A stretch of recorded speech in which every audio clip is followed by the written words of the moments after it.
Film की शुरुआत में हम सारा वुल्फ को देखते हैं जो अपने बेटे जोशुआ के साथ पार्क में आई होती है।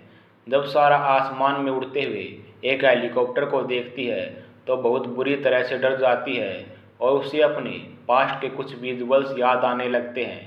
तभी एक लड़का गलती से सारा से खेलते हुए टकरा जाता है जिससे सारा अपना आपा खो देती है और उस लड़के को बहुत बुरी तरह से मारने लग जाती है।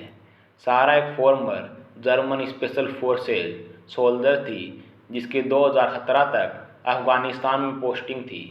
अफगानिस्तान में एक मिशन के दौरान सारा अपनी सारी टीम को खो देती है और अकेली ही जिंदा बचती है।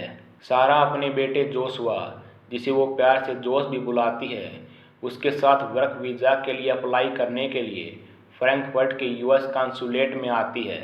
वहाँ पर जोश अपनी मोम को बहुत परेशान करने लगता है, इसलिए सारा जोश को खेलने के लिए वहाँ पर एक प्ले रूम में छोड़ देती है। जब सारा अपना काम ख़त्म करके वहाँ पर वापस आती है तो वहाँ पर उसे जोश नहीं मिलता, जिससे सारा बहुत परेशान हो जाती है और पागलों की तरह जोश को ढूंढने लग जाती है। लेकिन सारा को जोश कहीं नहीं मिलता, जिस पर वो regional security officer Eric Coins और सर्जेंट डोनोवन से मदद मांगती है, लेकिन उन्हें भी जोश कहीं नहीं मिलता। जब ऑफिसर काइंस सारा से कुछ पूछताछ कर रहे होते हैं तभी वहाँ पर डोनोवन आता है और वह सारा से कहता है कि तुम यहाँ पर अकेली आई थी, ना कि जोश के साथ। सीसीटीवी फुटेज में भी सारा अकेली ही दिखती है, जोश किसी भी सीसीटीवी फुटेज में नहीं दिखता। परेशान होकर सारा जर्मन पुलिस को कॉल करती है और उनसे मदद मांगती है, लेकिन जर्मन पुलिस कहती है कि उनके पास कॉन्सुलेट में घुसने की इजाज़त नहीं है। ये कॉन्सुलेट एक एक्स टेरिटोरियल एरिया है और जर्मन पुलिस और सरकार का इस जगह पर कोई कानूनी अधिकार नहीं है। सारा फिर अपनी मोम अंजा को कॉल करती है, लेकिन उन्हें सारा की किसी भी बात पर भरोसा नहीं होता। उन्हें लगता है कि सारा ने अपनी पिल्स नहीं ली हैं, जिस कारण ये सब हो रहा है। दरअसल अफगानिस्तान के इंसिडेंट के बाद सारा को अपने पास्ट के फ्लैशबैक दिखाई देते थे और वो उन चीज़ों को भी इमेजिन कर लेती थी जो होती ही नहीं थी। और इसी के कारण जब फिल्म की शुरुआत में सारा को अपने पास्ट के फ्लैशबैक दिखाई देते हैं तो वह कंट्रोल से बाहर हो जाती है और उस लड़के को बहुत बुरी तरह से मारने लग जाती है। इसलिए सारा को कॉन्सुलेट से चले जाने को कहा जाता है, लेकिन सारा वहीं पर कॉन्सुलेट में छिप जाती है और खुद अपने बेटे को ढूंढना शुरू कर देती है। सीसीटीवी कैमरों से बचते हुए सारा वहाँ पर एक रूम में जाती है जहाँ पर उसकी मुलाकात इरीना से होती है, जो कि 2 महीनों से वहाँ पर कैद है। इरीना सारा से कहती है कि अगर वो उसे यहाँ से निकाल दे तो वह उसकी मदद कर सकती है उसके बेटे को ढूंढने में। सारा इसके लिए मान जाती है। जब वे दोनों जोश को ढूंढ रहे होते हैं तब सारा को वहाँ पर ड्रग्स से भरा एक बैग मिलता है। उस बैग को लेकर वे वहाँ से जाने लगते हैं। सारा इरीना से कहती है कि जोश ने शायद कुछ देखा होगा जिसके कारण उसकी किडनैपिंग हुई है। तभी इरीना के रूम में 2 लोग आते हैं जो उसे वहाँ पर किडनैप करने के लिए आए थे, लेकिन सारा इरीना को उनसे बचा लेती है। इरीना वहाँ से भाग जाती है। सारा जैसे ही इरीना का पीछा करने के लिए बाहर निकलती है कि तभी पीछे से आकर काइंस उसे एक इंजेक्शन लगा देता है, जिसके कारण वह बेहोश हो जाती है। जब सारा को होश आता है तब वह कॉन्सुल जनरल डेबोरा एलन और कोइंस को अपने पास पाती है।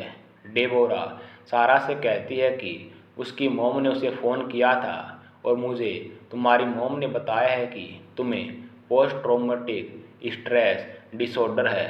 तुम्हारी मोम ने बताया था कि तुमने अफगानिस्तान की उस लड़ाई में अपने पति और अपनी टीम को खो दिया था।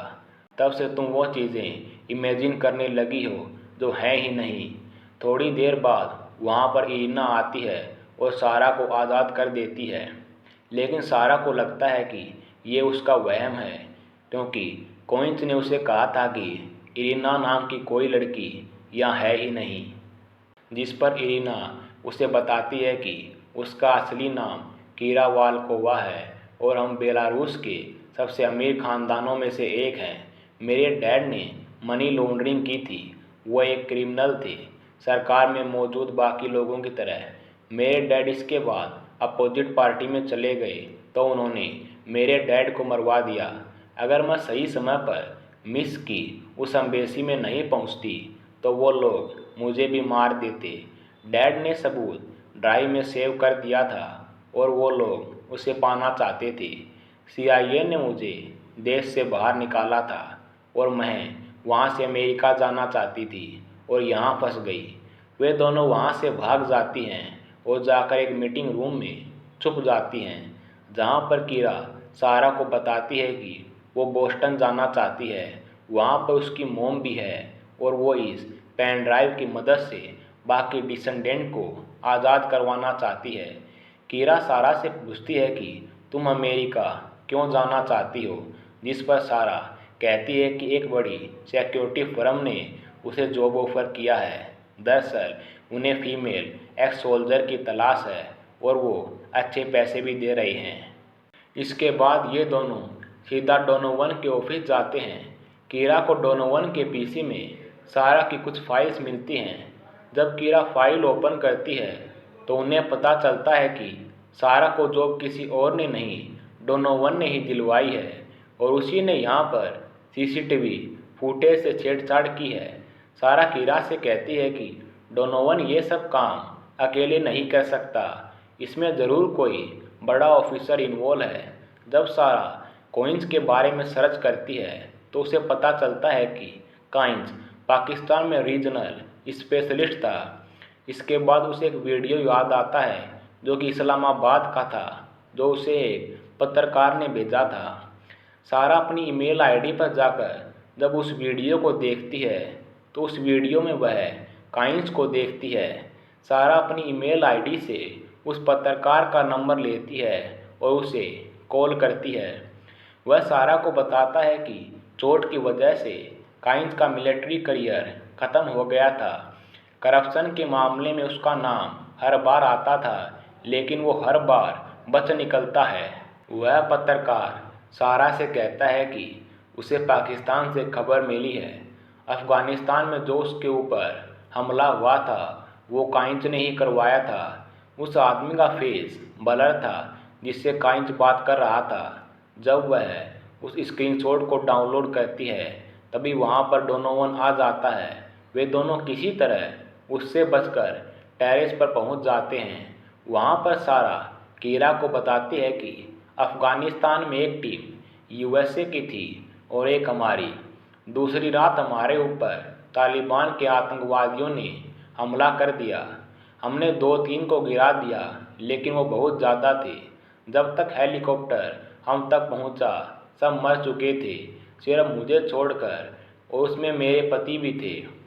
जब सारा उस स्क्रीनशॉट को देखती है तो उसमें कॉइन्स को वह एक तालिबानी मिलिटेंट के साथ बात करता हुआ देखती है। वे दोनों फिर नीचे आते हैं जहाँ पर ट्रक्स में सामान लोड किया जा रहा था।